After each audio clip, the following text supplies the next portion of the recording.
Ladies and gentlemen, I think we can get started since we do seem to have the quorum. Okay, Ambassador Kafiro.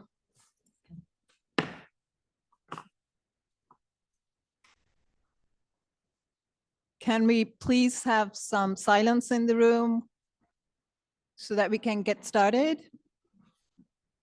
Thank you very much. Ambassador Kafiro, ladies and gentlemen, it is my very great pleasure to invite you to this first quarterly preparatory meeting for the high-level officials meeting of 2025. I am particularly grateful for your flexibility as we have had to change the timing of this meeting at the last minute, and we do appreciate for your flexibility. La traduction est disponible en anglais et en français. Si vous êtes en ligne, veuillez sélectionner votre langue préférée en utilisant le bouton interprétation sur Zoom. I would now like to briefly introduce the podium and go over the agenda, which is actually in front of you. His Excellency Ambassador Kafiro, Deputy Permanent Representative of the Republic of Uganda to the United Nations Office and other international organizations in Geneva, has really given us the honor of joining me as co-host for this meeting. Thank you very much, Ambassador. Mr. Nicolas Brass is a Senior Policy Advisor and Head of the Global Compact on Refugees Coordination Team in UNHCR, is also present on the podium and will shortly present an update. After Mr. Brass's remarks, we will hear presentations from several representatives of multi-stakeholder pledges, and Ambassador Kafiro will then open the floor for discussions and interventions. Just to note that in the spirit of the GCR, the lineup of speakers will comprise of 5 member states to be followed by 5 other stakeholders. And we look forward to hearing your feedback on the roadmap and also to hear your plans as pledging entities and leaders of multi-stakeholder pledges on follow-up and implementation. And of course, last but not least, also joining us on the podium is Ms. Anne Kier, who's the head of the governance service of UNHCR, who's supporting us as secretary for the briefing. Thank you, Anne. Without further ado, I would now like to invite Ambassador Kafiro to make his introductory remarks. The floor is yours, Ambassador.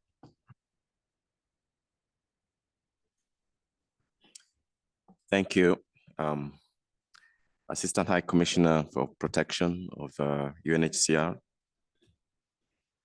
Mr. Vendreni Miniquinduela, Excellencies, distinguished delegates, colleagues, ladies and gentlemen.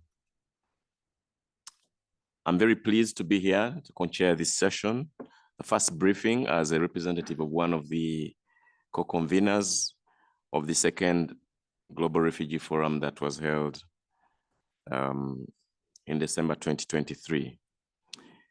A lot of time has gone by. It's almost 445 days since that meeting was held. And this briefing presents an opportunity to get updates on the pledges that were made, including the ones from leaders of multi-stakeholder pledges, and also exchange views on a way forward. As many will recall, the GRF was a resounding success from the point of convening that important event. To quote from the summary of the meeting, the forum provided an opportunity for states and stakeholders to announce concrete pledges and contributions, highlight progress made, share good practices, and take stock of the challenges and opportunities ahead to make a difference in the lives of over 36 million refugees at the time and the communities that so generously host them. End of quote. However, that's the real success of the GRF will and should be measured against the fulfillment and implementation of the pledges or commitments that we all made. Like the adage goes, the tasting of the food is in the eating. The pledges that were announced at the second GRF brought hope to millions of people, but also to governments around the world that count on our solidarity. Their hope of these affected persons will only materialize when these pledges are implemented. As we meet here, the refugee situation around us is at breaking point. This crisis continues to grow in magnitude and intensity because of war and violence. it is symptomatic of a troubled world. The impact of the refugee influx upon the societies, economies, and communities of host countries is immense, including my own country, Uganda. As of end of last week, Uganda was hosting 1.83 million refugees from our region and beyond. To date, as many of you are aware, we have the largest refugee population on the continent of Africa. 79% of these are women and children from 36 countries around the world. Refugees, as we speak right now, continue to cross our borders daily. We have them crossing in large numbers or droves, but also in trickles. Since January, which is just in 3 months, we have received over 30,000 new arrivals. While this is going on, the funding for our refugee response is regrettably on a downward spiral. We have been coping with a bad situation, but it's only getting worse whilst the refugee numbers go up. But despite the pressures, Uganda continues to maintain an open door policy to refugees. Then one would ask the question, why? We do this because we firmly believe that refugees fleeing for their lives deserve to live in safety, security, and most especially in dignity. They can find that within our borders. And this is consistent with our international obligations and responsibilities. But our refugee approach and policy has been possible to sustain and implement largely because of the generosity and goodwill of the host communities. But this situation has been impactful. What has been the impact of the reduced funding? Emergency operations right now have been seriously affected. Food, transportation, and that is from the border areas to settlements, health, that includes like testing kits for malaria, vaccination and treatment, have all been affected. At a reception center in a town called Kisoro, in our southwestern border, the capacity of 850 has been overwhelmed by 4,500 arrivals. The World Food Programme that has provided critical support, we've seen the support being provided going down 60% and going down further by 18% for the most vulnerable. To give an example, for instance, the most vulnerable refugees were earning about 28,000 shillings, which is about the equivalent of $7 US. And the vulnerable were getting 30% of that, which was 18,000 Ugandan shillings, about $5. This month, the $7 that the most vulnerable has been receiving is going to fall further. We don't know by how much. Beyond May, the World Food Programme has indicated that it may not have any funding to support this important humanitarian activity. This means that refugees will have to fend for themselves, like many are doing already, which is a very dire situation. The current pressure on refugees is affecting social cohesion and host community relations. Amongst the refugees themselves, we increasingly see tension, and also between the refugees and the host communities. We're also seeing pendulum movements. As the situation becomes more pressing, the refugees have been looking elsewhere to survive. The increased cases of refugees moving out of the country back and forth, these are very common. With this situation, one can only ask, how do you prevent major migrations to Europe and elsewhere? So what is our message? First, as a co-convener, we're grateful to all our partners that have supported and continue to support our refugee response. We're equally grateful to the High Commissioner and his entire team for the work they continue to do in protection and advocacy for refugees. Second, let us all fulfill our GRF pledges. It is essential that the policy pledges that were announced by refugee hosting countries are matched with financial and technical support to materialize their implementation. Uganda, for example, made pledges on refugee self-reliance, localization, climate action, among others. Thirdly, emergency operations should be funded. We cannot talk about development when we cannot handle emergency humanitarian needs. As a country, we did not wait for the 2023 GRF to announce and commence implementation of our pledges. Rather, our pledges were a reaffirmation of the implementation of our commitment that has been clear to support displaced people arriving at our borders. However, this is not sustainable without others playing their part. We continue to actively engage at a regional and sub-regional level to ensure that the outcome of the GRF achieves meaningful, measurable, and quality pledges that can be met.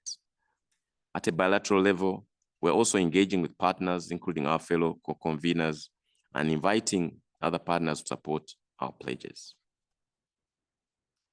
Ahead of HLOM, it is important that we put spotlight on the 4 objectives of the GCR and its outcomes. This is very important in measuring the success of the GRF, which must be quantifiable and tangible. On easing pressure on host countries, we invite our partners to maintain and upscale financing that will address the existing funding gaps. It's important that the heavy burden that is shouldered by host countries is lifted rather than made worse. The consequences pose fundamental structural problems for host countries that face macroeconomic challenges. For example, why should refugee hosting countries borrow money to care for refugees instead of receiving grants to do the same? On climate action, the refugees and host communities, population living in rural communities, largely depend on wood resources to meet their basic needs for biomass energy, cooking, shelter, and income generation obtained from forest covers. This protracted situation has negatively impacted on the environment and urgently calls for climate action intervention.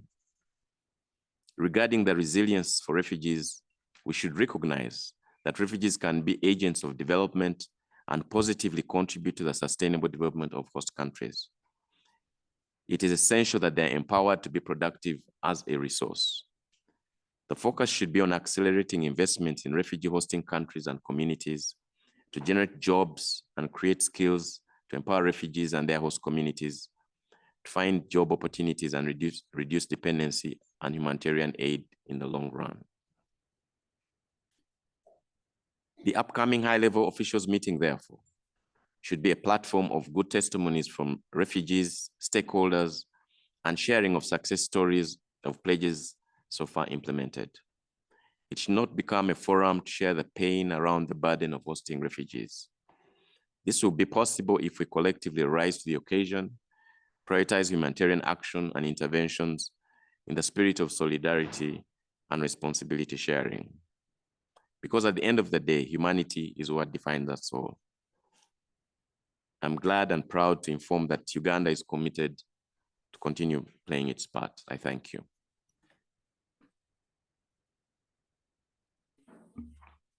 Thank you very much, Ambassador, for this incredibly compelling remarks and also for the continued commitment of Uganda to play its role as one of the principal refugee hosting countries in the world. Ambassador, ladies and gentlemen, allow me to start by once again expressing my deepest appreciation to you all for being here today and for your steadfast commitment to realizing the objectives of the Global Compact on Refugees, particularly during these challenging times, both politically and financially. While the sustainability of humanitarian responses faces increased and varying challenges, the principles and the objectives of the GCR remain firmly anchored in our collective endeavors and will continue to carry us forward to the next key milestone, which is the high-level officials meeting convened in December this year. As Ambassador Kafiro has underlined so eloquently and so starkly, the global financial landscape for refugee responses has become more volatile, characterized by significant funding gaps emerging at a time of ever-growing and acute humanitarian needs. UNHCR deeply values the long-standing partnerships and commitments of both the host communities and the host countries and donors, and remains engaged in constructive dialogue with the international community to identify solutions that uphold the protection and support for forcibly displaced people worldwide. In these uncertain times, we count on the solidarity and shared responsibility that underpin the GCR to ensure that critical humanitarian programs are not disrupted.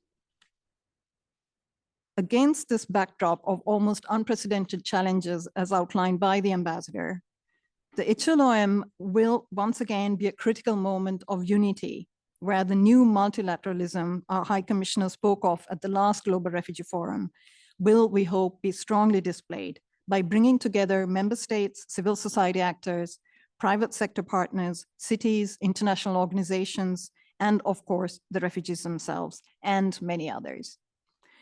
The HLOM will also be an opportune moment of impact, where all the stakeholders will be able to present the impact of the pledges they have implemented and are continuing to advance for protection, inclusion, self-reliance, and solutions for the forcibly displaced and their very generous hosts. And lastly, and most importantly, it will serve as another moment of action, where we will reaffirm our collective commitments to the compact and further galvanize new policies and technical and financial pledges where needed and possible in achieving the GCR objectives. Many of you have already actively engaged in stock-taking efforts in your respective regions and countries, leveraging existing processes such as the regional support platforms, country-level roundtables, and multilateral processes. We commend your efforts to bring partners together to identify progress and discuss how to overcome challenges and gaps. We encourage you to closely engage refugees and the organizations they lead in these processes. The guidance on meaningful participation of forcibly displaced and stateless people in pledge implementation, which we issued last fall, is a resource for all of you in this regard. In it, you will find practical examples of ways to engage refugees on the ground, including in the stock-taking processes. There are countless ways, but one I would already like to highlight is including refugees in your delegations to the HLOM, so we can ensure that persons with lived experience contribute to the discussions, the reporting of results, and defining the way forward. We have also been consulting with many of you in recent months regarding our sustainable responses approach. Obviously, this is not new and is designed to reinforce the operationalization of the GCR. As you recall, in affirming the GCR in 2018, member states called on the need to ensure that forced displacement is included in development actions and in policies underpinning these actions. And we will continue our consultations with you to reflect your feedback and to further sharpen our strategy in this regard. In accordance with our usual efforts to track progress on the GCR, all pledging entities would have received a message last week from the GCR coordination team for updates on pledge implementation. We look forward to receiving these updates from all of you to help us to document progress, challenges, gaps, and opportunities. And a big thank you to all of the entities which have already submitted these pledge updates. This new set of data will be critical to tell the stories of the GCR in action, and will also help to shape the HLOM program by informing the various stock-taking efforts being undertaken in each region and also globally. We remain keen to see more pledges being matched, including through the various multi-stakeholder pledges, the success of which depends on both the political will and the technical discussions on the ground between the pledging entities. I reiterate my message from our last meeting and propose to all donors to consider prioritizing the unfulfilled policy pledges since the first GRF of 2019 in their upcoming planning cycles for matching. As always, UNHCR remains ready to support and facilitate this process. Ladies and gentlemen, the success of our collective efforts will be measured by our ability to effectively and impactfully advance the GCR objectives, as the ambassador has also outlined. We must deliver on the pledges made, and we encourage all of you to continue to leverage the tools and mechanisms of the GCR that have been put in place, including the 47 multi-stakeholder pledges, the various GCR initiatives, and the regional support platforms. Realizing the objectives of the GCR requires sustained efforts and investment, both short-term and long-term, through coordinated interventions across the humanitarian development and peace spectrum. We count on your unwavering support in ensuring that the compact remains our blueprint for hope, solidarity, and solutions. Thank you. I would now like to call on Mr. Nicolas Brass to provide his update. Mr. Brass, you have the floor. Thank you, Assistant High Commissioner.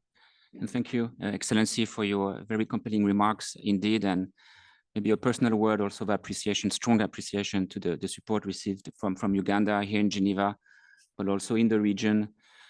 You've described the situation you are faced with, and I think your support is extremely motivating and a source of energy for many of us in this room. I have a few slides, so bear with me, and I will get my colleagues. Thank you. So this is simply to recap a little bit some of the key elements, the guiding principles, if I may say, that will take us throughout our journey towards the high-level officials meeting. And the first point, and the Assistant High Commissioner for Protection really emphasized it, it's all about pledging updates and stock taking. And this is, you should have received indeed, you or your colleagues in Capital, a message last week asking to update on pledges which have not been fulfilled yet. If you have not, or if you haven't heard from your colleagues in Capital or headquarters, please let us know. We do understand and we do acknowledge that there may be some change in focal point turnover. We are faced with the same, not constraint, but challenge at times. So we are here also to help you. Why is that? Because it's essential that we have the data on the official platform as updated as possible. I will be providing some more details on where we stand in terms of pledge updates and implementation.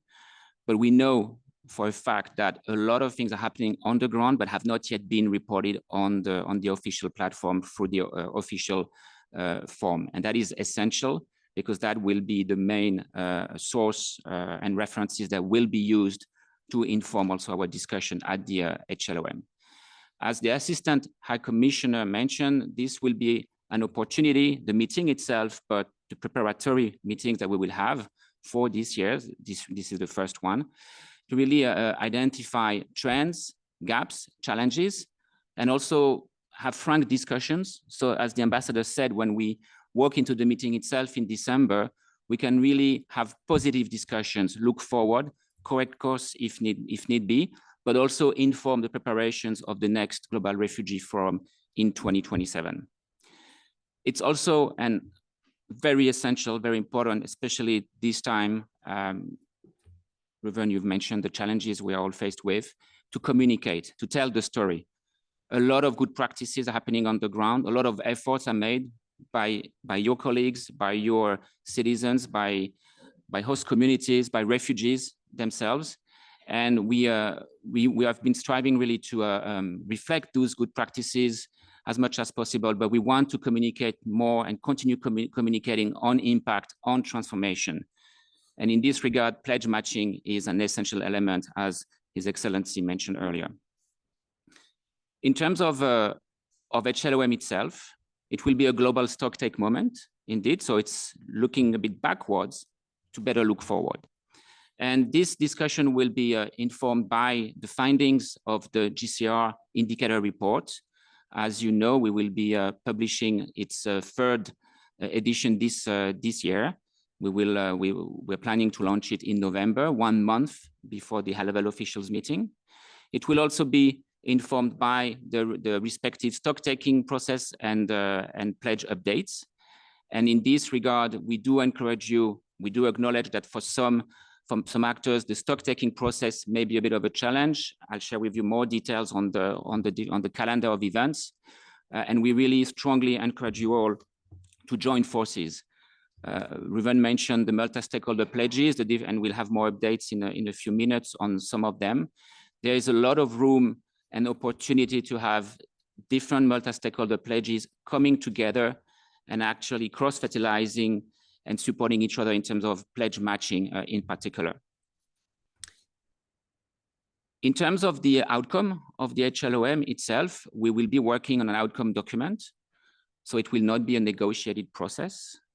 And this document will outline, as it was done in the past, key takeaways, of course, but also recommendations to really take us throughout the next step, next milestone towards the next Global Refugee Forum in 2027. Next slide.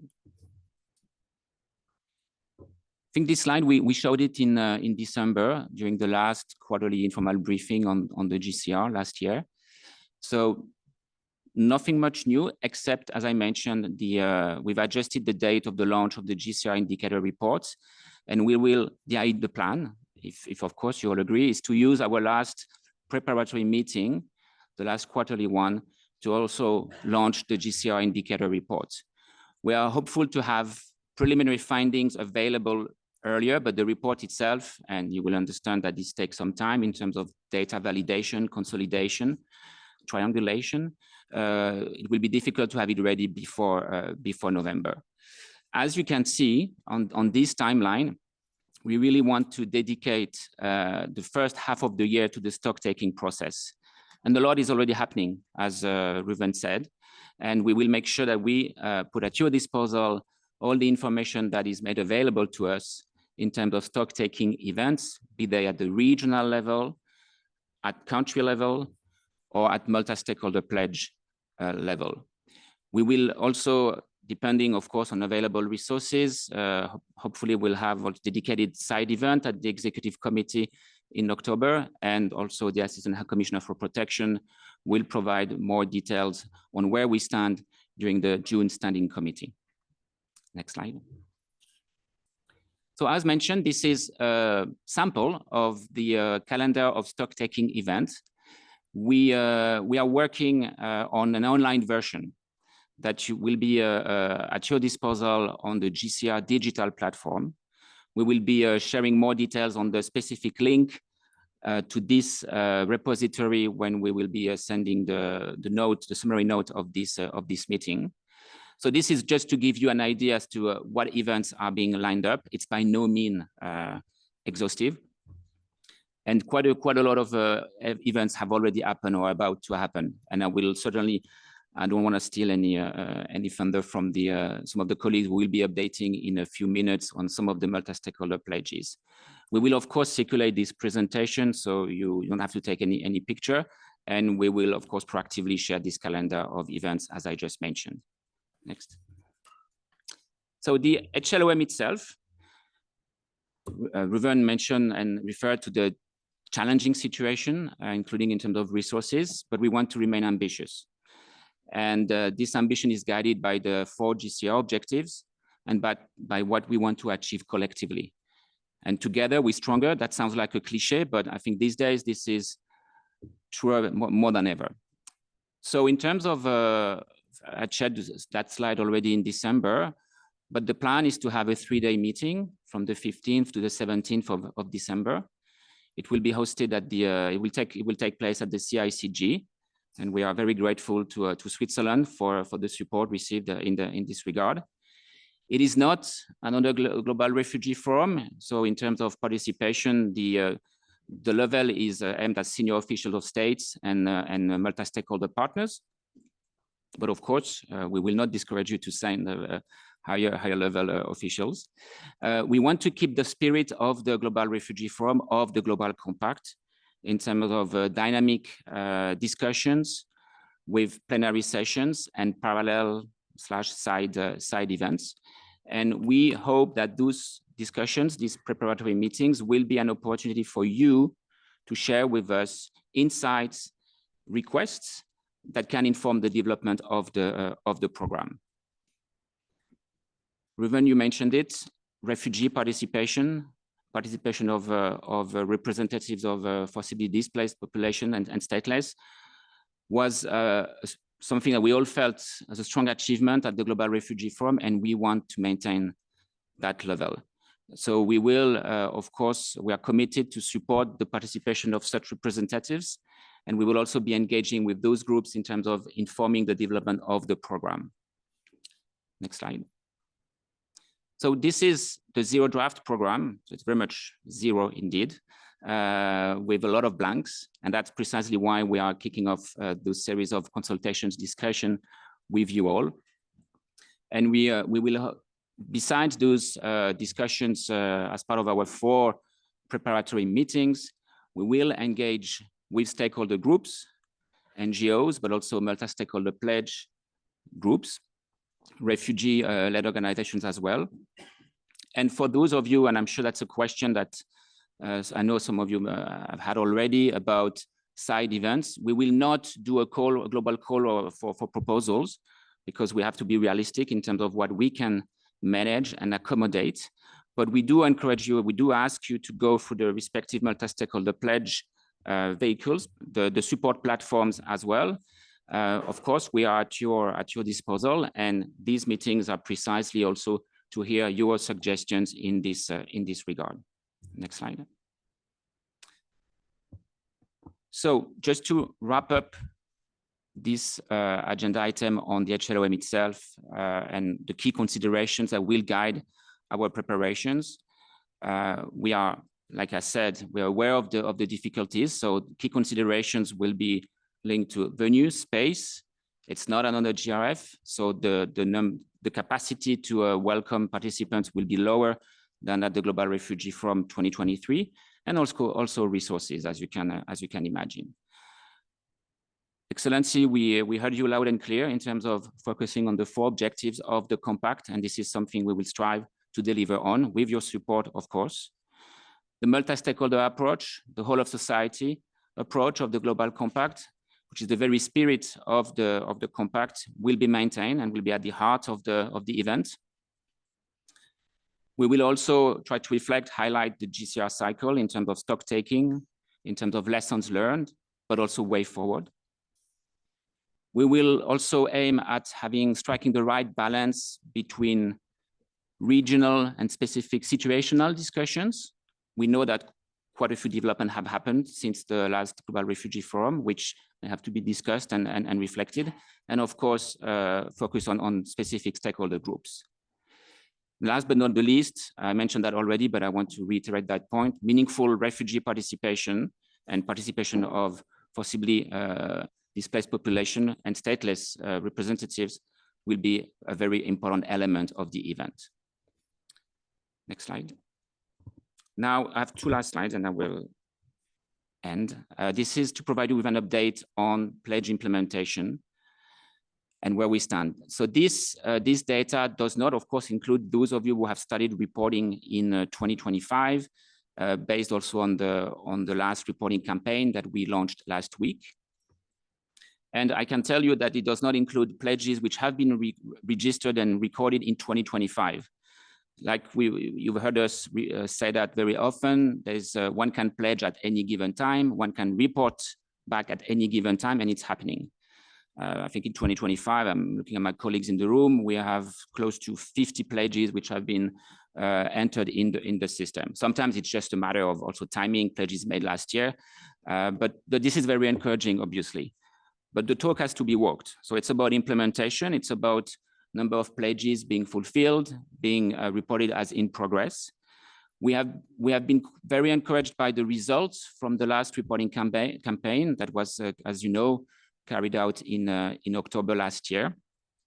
And if we look at the pledges made as part of the first Global Refugee Forum, when I say as part, that means it spans beyond, of course, 2019 itself until 2022. Close to 9 out of 10 pledges have been fulfilled or in progress. And many of those pledges, as you know, were of a multi-year nature. So of course, it's normal that they are being fulfilled only now. The numbers are lower for pledges made as of 2023, which is also normal and was to be expected. This information is based on the latest data received as of end of last year, as I mentioned.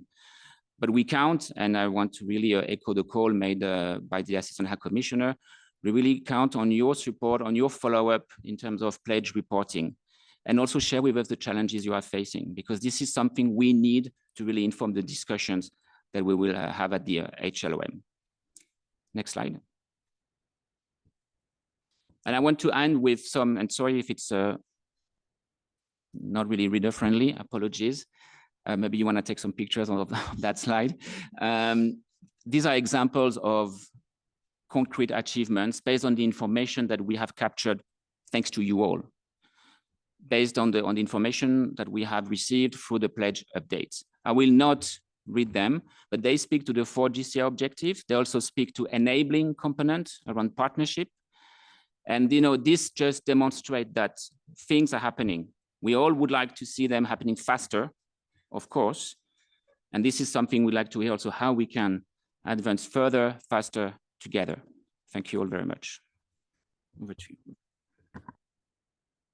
Thank you, Nicolas, for this very comprehensive update and really ending on a positive note with some of the examples of progress being made.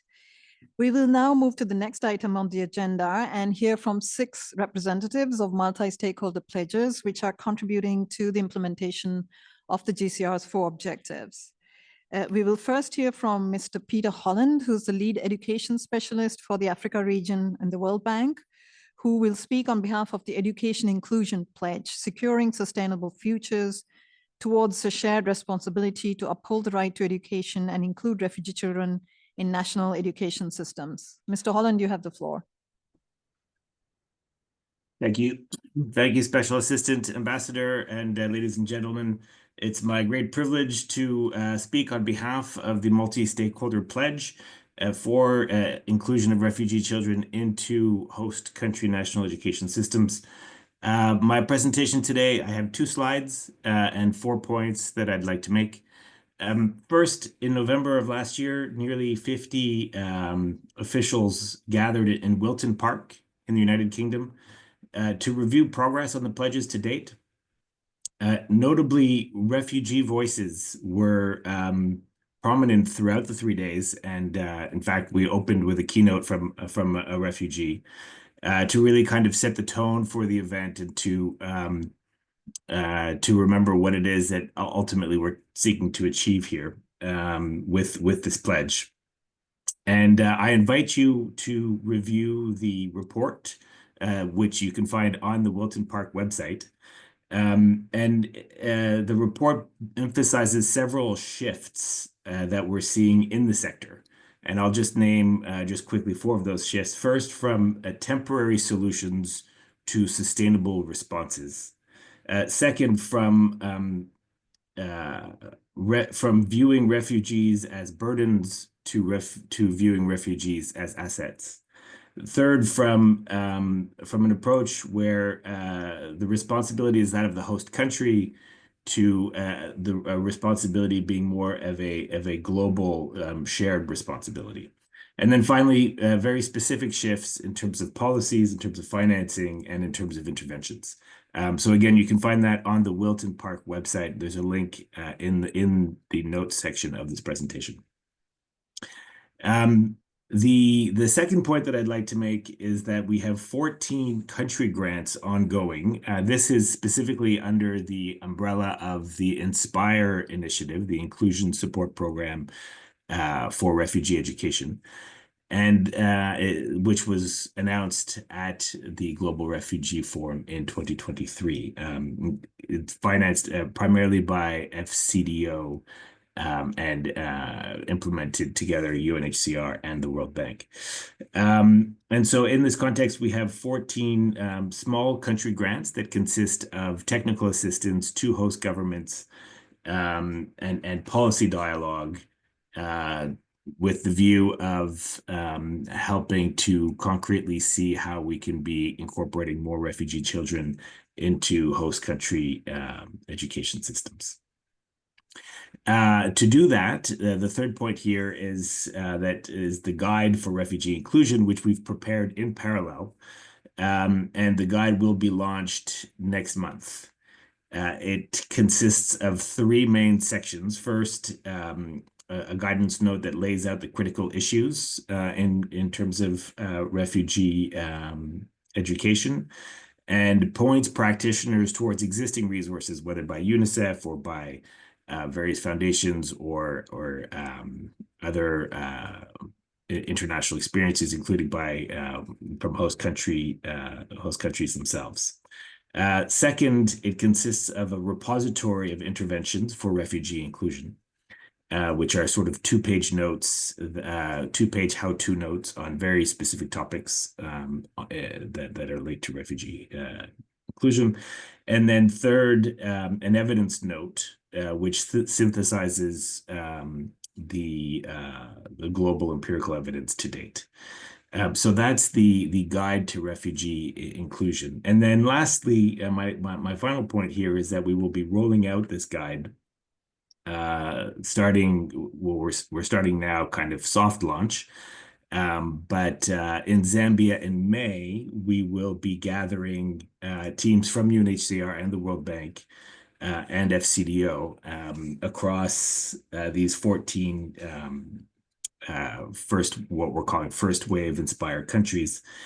The government of Zambia and UNHCR will be hosting us in the Meheba refugee camp up in the northwest of the country. And we will be spending a few days there visiting schools, hearing from refugee children, hearing from their parents, hearing from the teachers and administrators and officials that are all working to deliver better education services to these children and to the host communities hosting them. And so maybe to conclude, on the right here, you have a rough map of where these 14 country grants are located. What's not here is Colombia for ease of representation. And then this is the cover of the guide to refugee inclusion.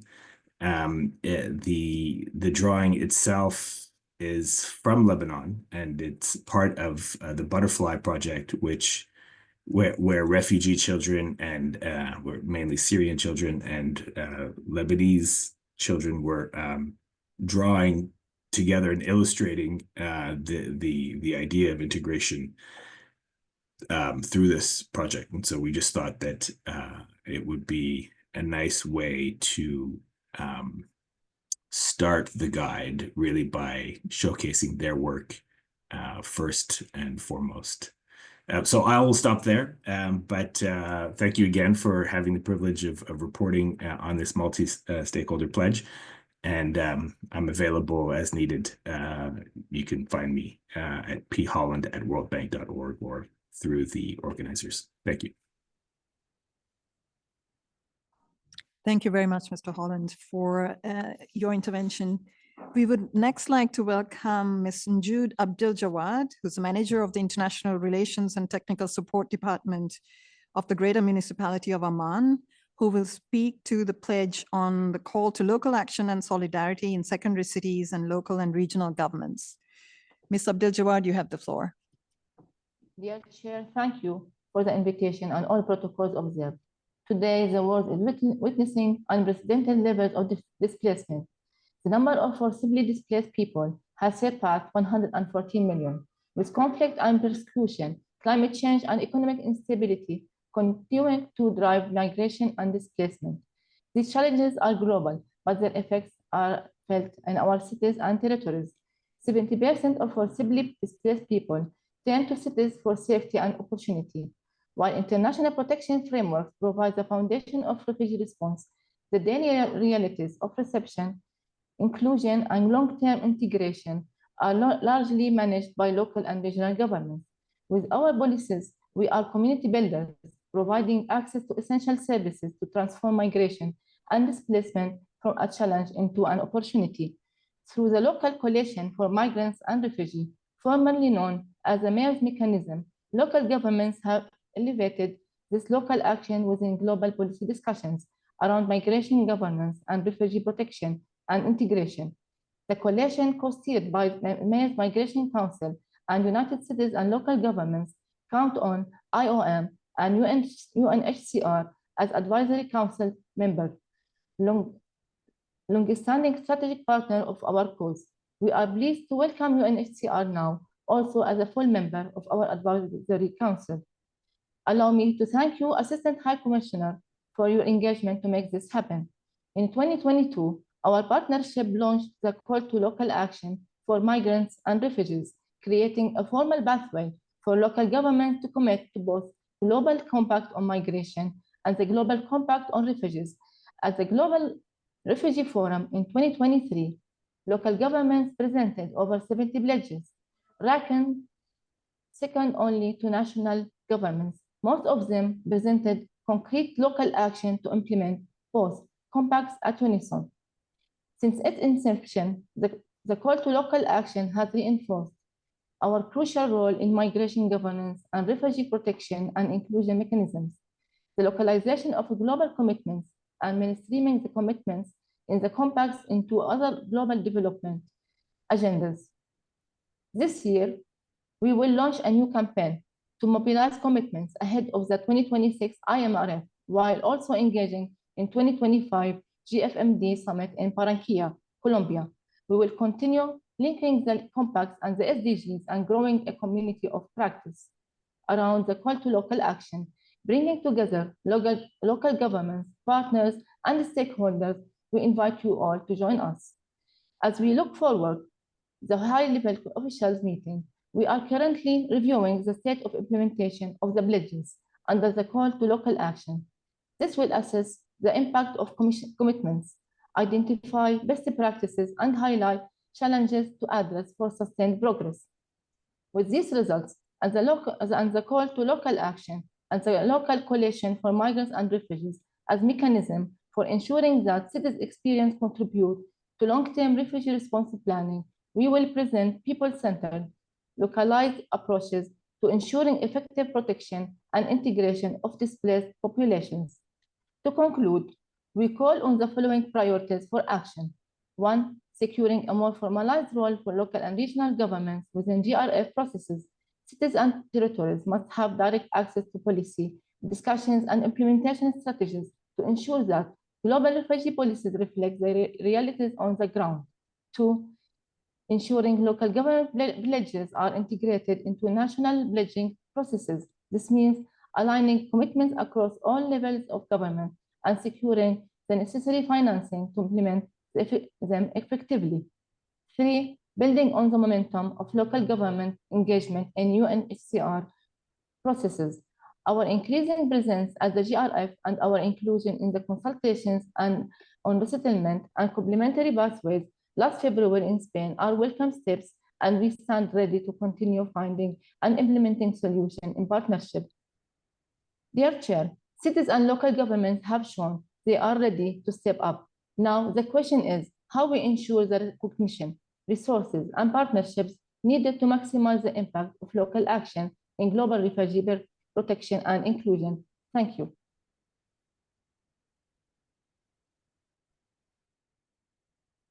Thank you very much, Ms. Abdeljawad. We would now like to welcome Ms. Yesim Oruç, who's the United Nations Resident Coordinator in the Republic of Moldova, who will speak on the UN Common Pledge 2.0 on refugee inclusion. Ms. Oruç, you have the floor. Thank you for giving me the floor, Chair. Thank you, Assistant Commissioner, High Commissioner, Ambassador Kafiro, for the inspiring words, and thank you to all those convened here. I address you on behalf of the United Nations country team in Moldova, which is a small country of 2.4 million people, which is home to more than 140,000 refugees. While the numbers may not be staggering, allow me to highlight that this is about 4% of the population. I would like to inform member states gathered and all partners gathered that the UN system in Moldova is on good track record, is on track to deliver almost all the pledges that we made under the UN Common Pledge for 1, temporary protection, extension of temporary protection, 2, integrating refugee response in national systems for health, education, social protection, 3, for in ensuring that refugees are included in a dignified, decent manner in the labor market, and finally, including refugees in all national strategic plans and documents. Allow me to emphasize that these commitments of the UN country team are actually mirror images of the commitments of the government of Moldova.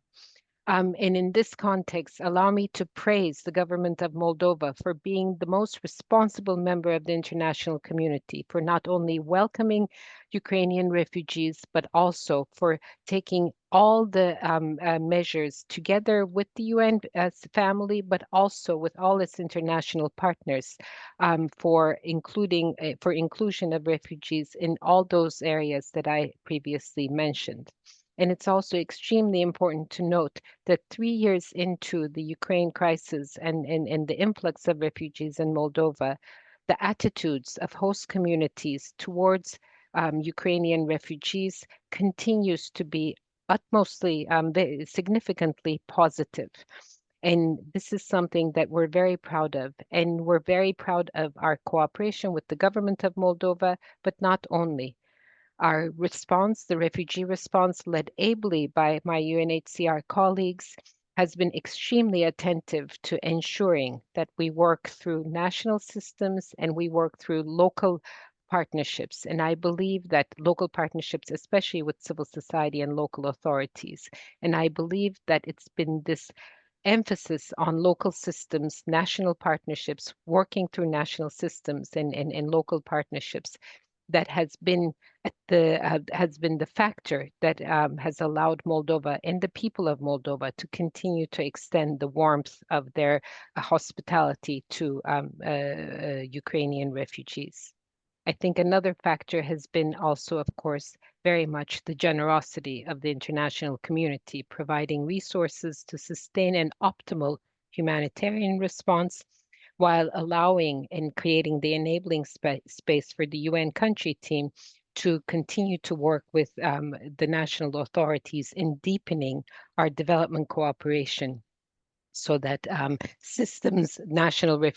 national systems for education, health, social protection, employment, etc., are able to indeed absorb the refugees in national systems.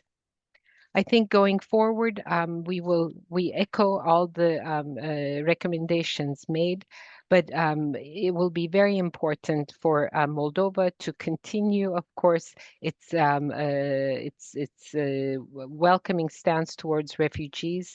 And we are welcoming very much as the UN country team. We note with great appreciation that the national development strategies, the development strategies of the country, notably its European Moldova 2030 agenda, references migrants and asylum seekers, and that the government of Moldova is preparing a complementary development plan, a national program for inclusion of refugees in all the aforementioned sectors, and that the ongoing EU accession process, supported also by reforms, supported also through UN development system, will include capacity building for more effective refugee inclusion in all sectors. We, of course, encourage member states to continue, as was said much more eloquently than I by the preceding speakers, to continue the commitment towards the humanitarian financing, and in so doing, give us a little bit the predictability to adjust to changes. And I encourage also member states to continue their commitments to the funding compact for development cooperation. With that, I conclude and thank you very much. Thank you, Ms. Arouj. I would now like to invite Mr. Sufyan Kadmiri, Counselor for the Permanent Mission of the Kingdom of Morocco and co-lead of the Group of Friends of Health for Refugees and Host Communities, to speak to the National Health Inclusion and Mental Health and Psychosocial Support Pledges. Mr. Kadmiri, you have the floor. Thank you for giving me the floor. First of all, I wish well, Ramadan Kareem to all the colleagues celebrating. I think it's also important. Dear colleagues, I'm pleased to share an update on the two multi-stakeholder pledges: fostering inclusion in national health system and advancing mental health and psychosocial support, MHPSS.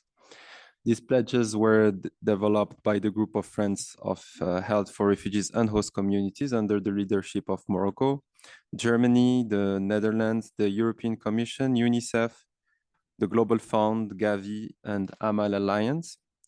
So far, 240 commitments have been made by stakeholders.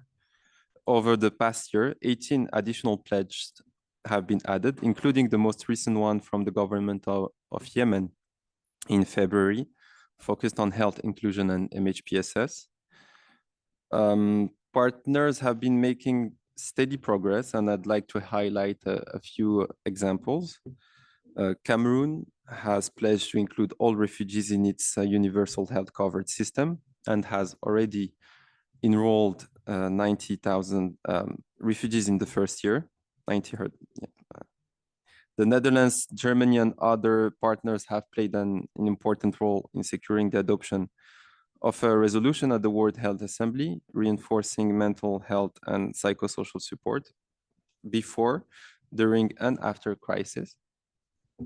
Morocco is also providing free access to primary healthcare services and working to improve access to secondary healthcare services. And to further strengthen the global health inclusion agenda, we hosted a side event at the 76th World Health Assembly, reinforcing commitments under the Rabat Declaration. Amal Alliance, finally, an international medical corps and other NGOs have reported significant progress in expanding access to health and MHPSS services. So these are just a few examples of the incredible work that has been done so far, and we encourage all pledging entities to continue sharing updates through the reporting platform. Next slide. So in terms of next steps, this year the Group of Friends is focused on helping partners translate commitments into action. And to support this, we're organizing 2 roundtables in the first half of the year. The first roundtable on March 25, so in 2 weeks, will focus on advancing opportunities for multi-stakeholder pledge implementation on health inclusion and MHPSS, again hosted by Morocco, Germany, and the Netherlands in collaboration with WHO and UNHCR. This event will bring together governments to assess progress on pledges, share best practices, strengthen multi-stakeholder collaboration, and identify practical steps to scale up successful approaches and ensure long-term refugee inclusion in national health systems. The second roundtable will serve as a broader stock-taking event, bringing together all health and MHPSS pledging partners, so all stakeholders, not only governments. Its outcome will help shape discussion at the upcoming high-level international meetings, including HLOM. To conclude with, we definitely look forward to your participation and encourage Permanent Mission and their technical counterpart to confirm their attendance to these 2 roundtables, especially the first one, was totally dedicated to government. And please refer to the invitation circulated by UNHCR earlier this week for further details. Thank you. Thank you, Mr. Kadmiri. We will next hear from Mr. Nuru Makitol, Senior Liaison Officer, Emergencies and Resilience of FAO, who will speak to the multi-stakeholder pledge on agriculture, food systems, and food security. Mr. Tol, you have the floor. Thank you, Chair. Excellencies, distinguished delegates, ladies and gentlemen. I would like to start by recalling why FAO, WFP, UNHCR, and the government of Norway came together as co-lead of this multi-stakeholder pledge, a commitment that is more relevant than ever. Forced displacement and food insecurity are deeply interconnected and mutually reinforcing. Today, the number of forcibly displaced people has reached 90 million across 59 countries and territories facing food crisis, the highest level in 8 years of the Global Report on Food Crisis reporting. In this context, the MSP on agriculture, food system, and food security was created as a commitment to transform the way we support displaced persons and host communities through food system and agriculture to achieve both immediate and long-term food security resilience and self-reliance. So it's really interconnected to the 4 GCR objective in a certain way. Since the 2023 Global Refugee Forum, many refugee hosting and donors governments have pledged under this MSP, including, I will omit some, but I would like to emphasize on South Sudan, Ethiopia, Uganda, Burkina Faso, Kenya, Chad, Norway, Japan, Finland, Ireland, Switzerland, as well as relevant partners such as Mohammed bin Rashid Al Maktoum Global Initiative, the UN country teams, NGOs, among others, all recognizing the critical role of food and agriculture in advancing solutions. I would like to give you an example of South Sudan. The government has allocated farmland to refugees and is working to strengthen food security and agricultural livelihoods, ensuring access to farming inputs for refugee smallholder farmers while providing trainings in collaboration with FAO, UNHCR, and other partners. Chad is also a great example of a strategic multi-partner coordinated effort and the way to empower refugees, returnees, and host communities to become self-reliant, leveraging agriculture and food system. Let me recall that Chad pledged 30,000 hectares of land for refugees. We are working alongside the UNHCR, FAO, UNDP, IOM, the World Bank, and others to adjust our targeting of humanitarian food assistance, but also layering resilience building activities and expanding access and coverage of digital financial services. I would like also to make the case for donors countries who have reported progress. Norway, as you know, who is our co-lead, has dispersed pledges fund for the MSP implementation. Japan is also leading effort on the HDB Nexus approaches in countries such as Uganda and Kenya, while Finland has funded a school feeding program for displaced children in Lebanon. Ireland also is partnering with IFAD, FAO, and WFP to advance the global food security agenda. As the co-leads with WFP, UNHCR, we are also working on data to make our data collection systems more inclusive and of forcibly displaced population. On policies, we would like to highlight the fact that UNHCR is actually developing an agriculture roadmap to enhance climate smart and market-oriented agriculture and displacement areas. This includes mapping agriculture opportunities and challenges and strengthening partnership with government, the private sector, and development organizations to advocate for inclusive policies and increased investment. Third point is on leveraging new investment. We can commend the collaboration with the World Bank, IFC, to leverage private sector investment, aiming to boost the productivity and outcomes of agribusiness in displacement context in several countries, including Ethiopia, Chad, and Zambia. Looking forward, we would like to encourage partners to provide regular updates on their pledge implementation. We also want to highlight that host governments have repeatedly emphasized the critical role of food system and agriculture in humanitarian development and peace-building effort by enabling them to meet their own food and financial needs. This was reaffirmed at last year's roundtable event convened by Japan and Norway in Geneva to discuss the contribution of agriculture, food system, and food security in the HDB nexus. So this is I think, as the head of the GCR was let's say expressing, the cross-fertilization between the MSPs, this was a good example between Japan and Norway. As such, we invite donors, traditional and new, to match host countries' pledge and expand commitment, ensuring more effective burden sharing.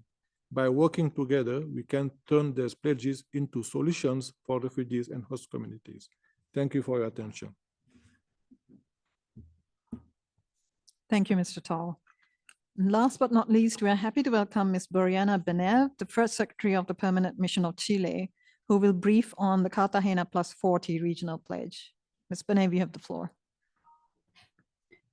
Thank you, Assistant High Commissioner. First of all, I would like to excuse myself for being late. The challenges of being a unit in a small mission. Regarding the multi-stakeholder pledge of Cartagena Plus 40, as all the countries here know, we have had consultations last year, 3 in Mexico, Brazil, and Colombia. And our lines of work during last year was protection in all the process of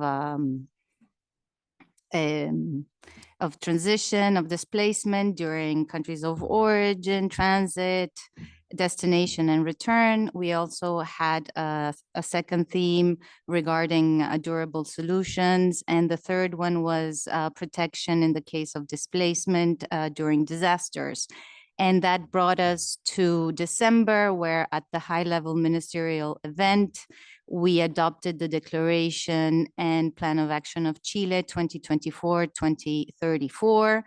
And with great pleasure of the region, we can say that we have fulfilled this multi-stakeholder pledge. And it has been a very good discussion among the region on how to advance in all the good national practices that we have had, and with the objective to regionalize them. So in our action plan, we have 5 chapters, 11 programs, and more than 100 recommendations, which we expect over this 10 years of leadership to fulfill them. Also, we managed to align our action plan with the Global Compact of Refugees. And this is what we want to do to make it a regional implementation. And also we managed to have a very good discussion in terms of disaster displacement. And we have followed what Brazil made in the action plan in 2014. So we hope to continue this discussion during this 10 years. The second slide, please. One of our chapters is focused on the follow-up mechanism. So part of the challenge of 2025 is going to be the implementation of the following mechanism, with which we hope to do it in July this year. The objective of the mechanism is to have a conversation at the regional level and talk about the priorities of the region regarding each chapter. And we hope that by having this conversation, we can also create the support platform. And here we make an invitation to all the donors, the private sector, civil society, NGOs in general, local communities, and national human rights national institutions to support this platform, as it's going to be the way that we can have a dialogue on the way forward to implement all the recommendations that we have. And part of this follow-up mechanism is also to have a coordination with the rest of the sub-regional and regional mechanism. As probably you don't know, but in Latin America and the Caribbean, we have more than 10 different regional and sub-regional mechanisms. And it's important to understand that in this context that we have right now, where we have challenges in financing, we need to have a better dialogue among all these mechanisms in order to be more efficient and to have a better conversation with the UN system in order to get all the recommendations done. Thank you. Thank you, Ms. Benev. In fact, I'd like to thank all 6 briefers really for excellent presentations. We will now proceed to the next agenda item, and I will hand over to Ambassador Kafiro to chair the next session. Over to you, Ambassador.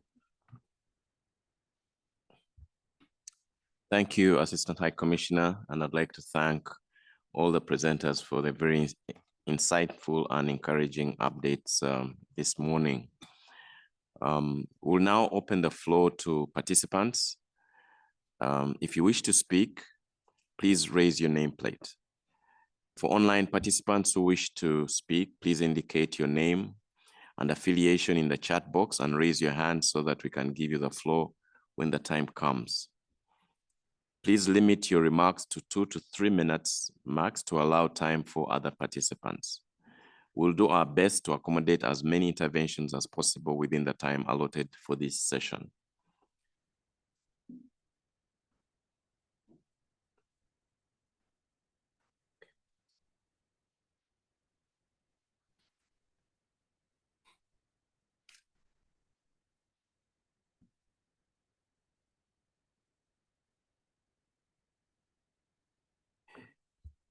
I'd like to start by giving the floor to Switzerland, the representative of Switzerland.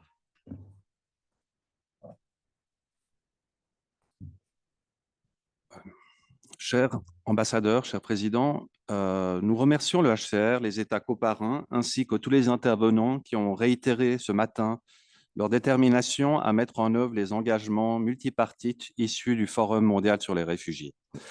Cet engagement est plus important que jamais dans le contexte de turbulences actuelles qui fragilisent le système et la réponse humanitaire et à travers eux, des millions de personnes à travers le monde.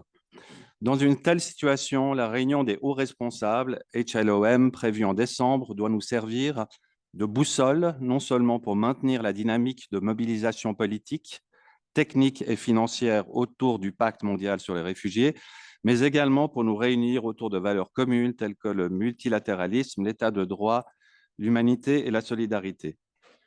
Parmi les résultats les plus remarquables du GRF 2023, le haut-commissaire Grandi avait souligné ce moment d'unité qui avait fait converger à Genève la communauté internationale dans un contexte déjà instable.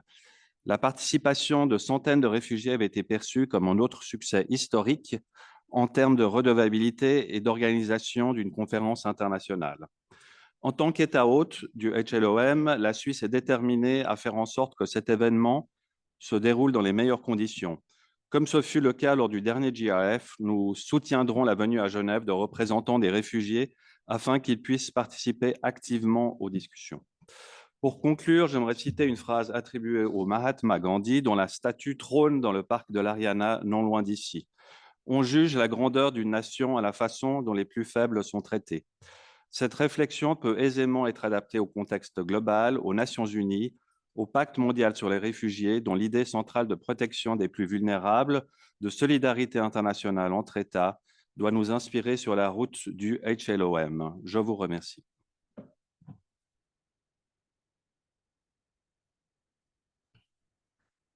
Thank you. And I invite the representative of UNICEF.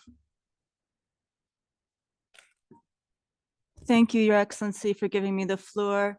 Excellencies, Madam Assistant High Commissioner, distinguished delegates and partners, when world leaders came together in 2023 for the second Global Refugee Forum, children were more visible as a priority in their own right.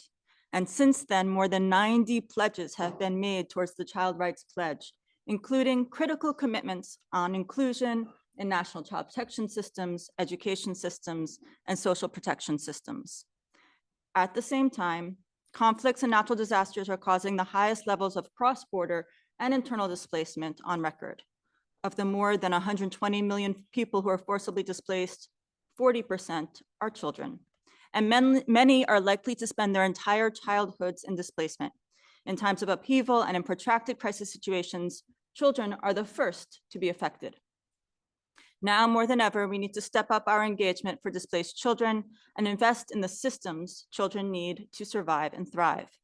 UNICEF supports the sustainable response approach, a shift to support refugee children and host communities in a more systematic and impactful way, and to support government systems and the necessary line ministries to expand to include refugees while improving quality and accessibility for all. The Dutch-supported Prospects Partnership is an excellent example of how at UNICEF, we've worked in close collaboration with our partner-aligned ministries to support a whole-of-government approach. And through Prospects, we partner with the ILO, UNHCR, World Bank, IFC, and government counterparts in 8 countries in the Middle East and Eastern Horn Africa to improve access to rights for forcibly displaced and host communities, strengthening basic services and national systems for all, and enhance their access to socioeconomic opportunities. I'd like to quickly highlight 2 examples. In Jordan, UNICEF is working closely with the government to institutionalize a cash plus model, building on years of work to deliver cash transfers and strengthening linkages with the Makani centers, places where children and families from displaced and host communities can access an integrated package of services, including child protection, learning, and life skills. In Kenya, another example, UNICEF has been working with government counterparts in major refugee hosting counties, Turkana and Garissa, to review county budget processes and increase domestic budgets for child critical services. Costing exercises coupled with advocacy have led to important investment in child protection services, benefiting both displaced and host communities. Refugee inclusion is not just a moral imperative, it is a strategic investment in the resilience and prosperity of our shared humanity. As we approach the high-level officials meeting in December in Geneva, UNICEF is committed to work with our partner governments, sister agencies, communities, and refugees to ensure that children are front and center of our efforts to strengthen inclusive systems. Thank you, Chair. I thank you. I now invite the representative of Save the Children. Very much, Excellencies, distinguished colleagues. I'm honored to speak on behalf of the Initiative for Child Rights in the Global Compacts, a coalition with more than 30 organizations to ensure children remain central to the Global Compact's implementation. As my colleague from UNICEF just said, children make up nearly half of the world's forcibly displaced population, yet responses often overlook their unique needs. As we face increasingly difficult times, urgent and unified action are essential. We must reaffirm our commitment to placing children at the heart of the refugee responses and GCR implementation. At 2023 Global Refugee Forum, the Initiative for Child Rights pledged to convene biannual meetings to bring together stakeholders aligned with the Child Rights Multi-Stakeholder Pledge. Last week, we held the second convening of Friends of Child Rights Pledge, co-sponsored by the governments of Colombia and Greece. Participants shared progress, challenges, and opportunities for collaboration and connected across different multi-stakeholder pledges, because only by working together, we can create real lasting change. And there is progress. An analysis of pledges shows that to date, over 288 pledges either specifically target children or include them as a priority group, with promising efforts on 3 key areas: access to child protection systems, support and care for unaccompanied and separated children, access to education, healthcare, social protection, and family reunification. We also welcome the pledges made and announced during the Ministerial Conference on Violence Against Children in Bogota last November. But let's be clear, challenges remain. Hard-won gains are at risk, and the need for action has never been greater. So now we need to double down our commitments. How can we do that? We can make sure your commitments reflect children's unique needs and rights. We can connect pledging efforts, so pool resources, align actions, and strengthen collaboration to maximize impact. We can empower children to promote their meaningful participation. And finally, you can join us, become champions for children. The Friends of Child Rights Pledge will reconvene in autumn, and we invite you to be part of the movement. Thank you.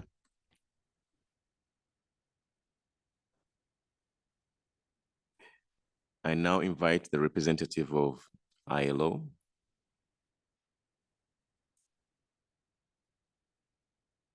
So I am pleased to inform you that earlier this year, the ILO established a technical working group on sustainable development solutions to forced displacement, and this to further enhance and institutionalize ILO's work in this area.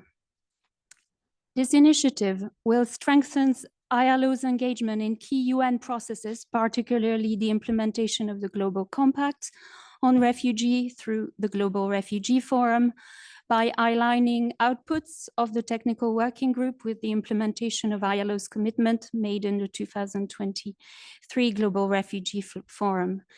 Translating the ILO's main pledge to advancing equality and non-discrimination in labor market access and labor protection in forced displacement contexts, as well as our commitment to champion decent work under the UN Common Pledge and our role as technical co-convener under the Economic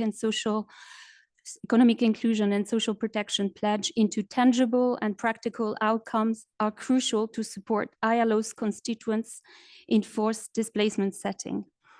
Whilst initiative promoting inclusive labor market system, youth engagement, disability inclusion, and expanded access to social protection have already been implemented and are ongoing in various regions, the ILO remains committed to amplifying its global impact in forced displacement setting through this newly established working group. Additionally, the working group works strategically to improve ILO's approach to decent work in forced displacement contexts within interagency discussions. By reinforcing ILO's role within the humanitarian development peace nexus, the technical working group will ensure that efforts are complementary rather than duplicative, strengthening collaboration across UN agencies. This initiative aligns with UNHCR's approach on sustainable responses, which we have already expressed our support and which provides a useful frame to operationalize our joint collaboration. And on this, I want to also highlight that building on our 2016 Memorandum of Understanding, our joint action plan for 2023-25, ILO and UNHCR recently released a joint publication that highlights our collaboration efforts to advance decent work and sustainable solutions for refugees and other forcibly displaced persons.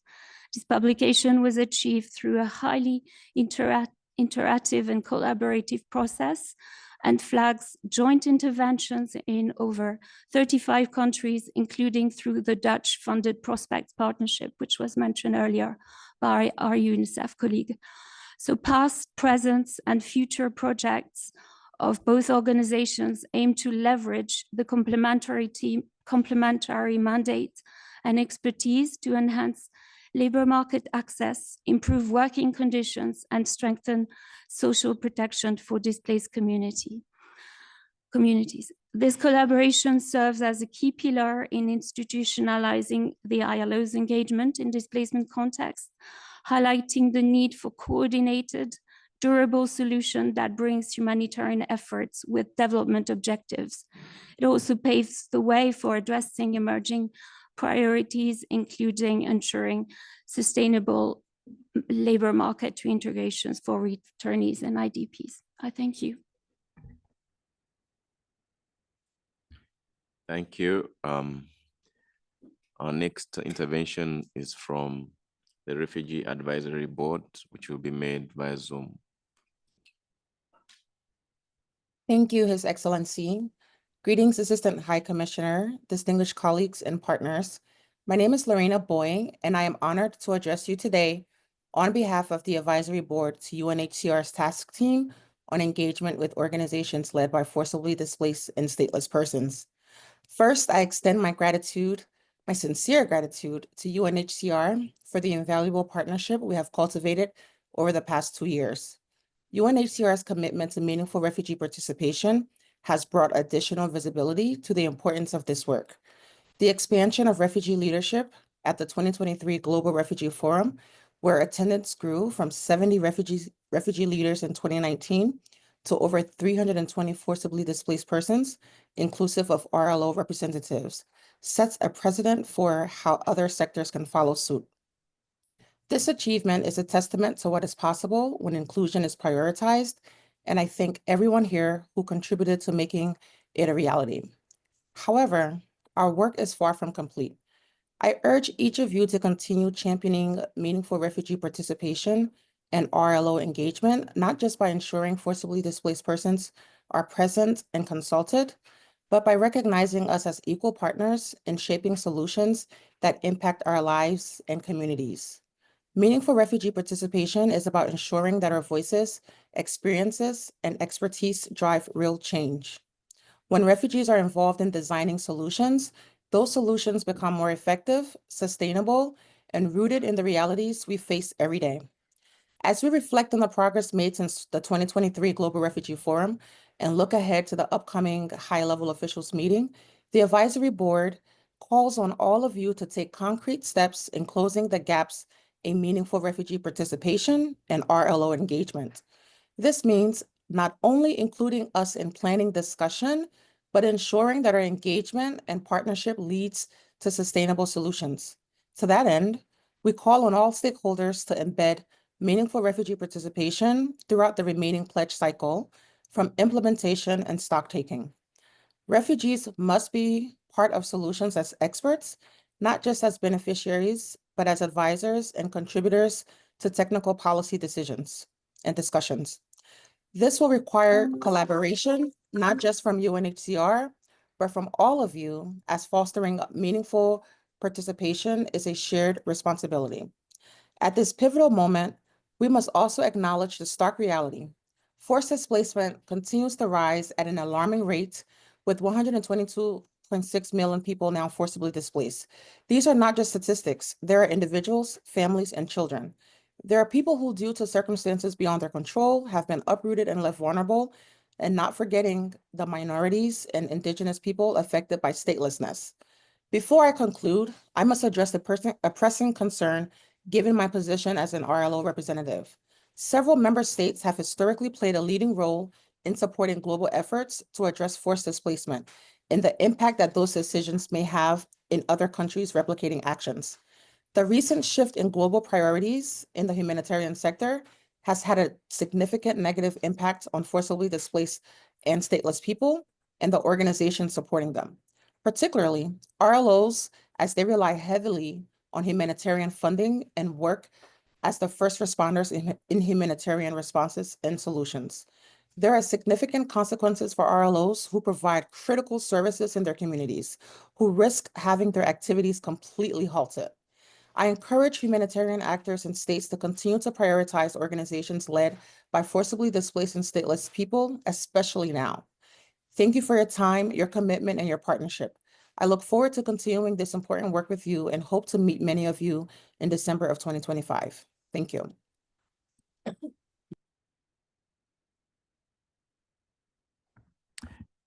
Thank you very much. That has been our last intervention. I'd like to thank all those who have spoken today, but all of us who have attended this particular segment of the meeting. I would now like to invite the Assistant High Commissioner for Protection again to provide some answers and her thoughts since the interventions were made. Thank you, Ambassador, and certainly thanks to all of the speakers for all of the different issues that they have raised. D'abord, je voudrais remercier le représentant suisse, non pas seulement d'avoir souligné les défis auxquels on est affronté actuellement dans le monde humanitaire, mais aussi d'être d'accord de co-organiser les HLOM avec nous au mois de décembre de cette année. I would also like to thank UNICEF and Save the Children for highlighting the disproportionate impact that this forced displacement has on children. And also, though, really underlining also the positive impact of initiatives such as Prospects Partnership and some of the positive results that have also happened as a result of the implementation of some of the pledges, including the access of children to child protection systems and family reunification programs and other positive progress and initiatives as well. We are deeply grateful for the contributions that all of you have made in that regard as well. To the Refugee Advisory Board representative, I think I really honestly want to say she is possibly the most compelling example of the importance of having refugees participating in really tailoring the opportunities and programs for them at every stage of the displacement cycle. She was such an eloquent advocate for the role of refugee-led organizations and stateless-led organizations, but particularly women-led, refugee-led organizations and stateless organizations as well. And I really do want to highlight her contribution and the remarks that she has made, which we endorse completely.